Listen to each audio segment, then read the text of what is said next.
రామనాథుడు ఒక ధనిక జమీందారు కుమారుడు.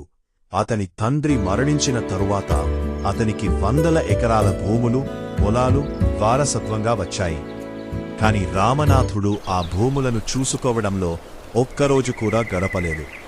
పొలం దున్ని పంట పండించలేదు. ఒక్కరోజు కూడా పొలం పనులు చెయ్యలేదు.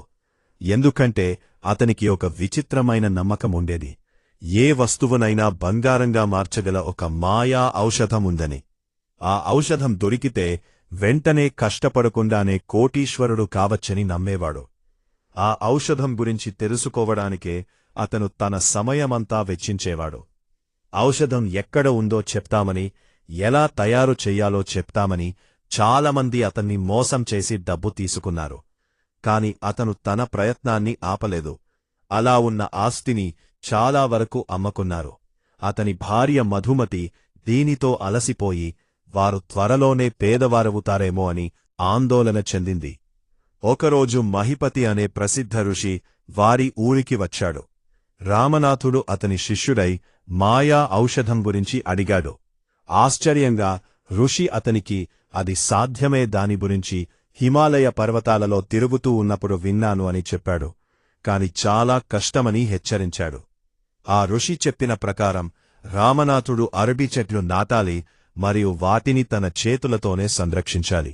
శీతాకాలంలో ఆకులపై పడే మంచును సేకరించి సీసాలో నిల్వ చెయ్యాలి.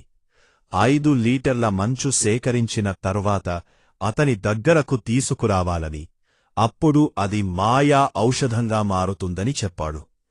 ఇది చాలా కష్టమైన పని అయినప్పటికీ రామనాథుడు ప్రయత్నం ప్రారంభించాడు.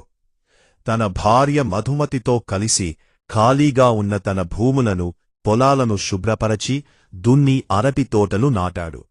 ప్రతిరోజు శ్రద్ధగా వాటిని చూసుకుంటూ, సాగునీటిని సకాలంలో పంటకు పడుతూ, కలుపును తొలగిస్తూ అరటి పంట పండించి, శీతాకాలంలో అరటి ఆకుల మీద మంచు బిందువులు జాగ్రత్తగా సేకరించాడు.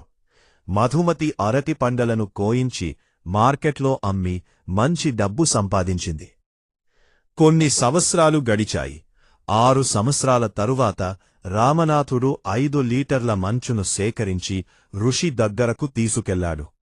ఋషి మంత్రాలు జపించి సీసాను తిరిగి ఇచ్చాడు.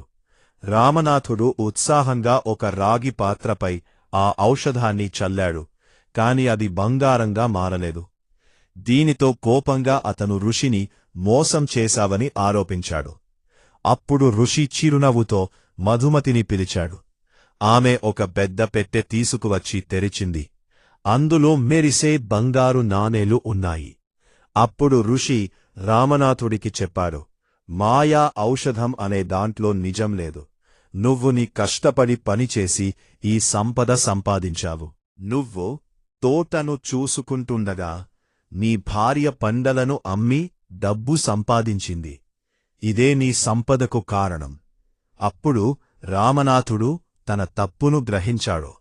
ఆ రోజు నుండి అతను మరింత శ్రద్ధగా తన భూమిని చూసుకుంటూ కష్టపడి పని చెయ్యసాగాడు.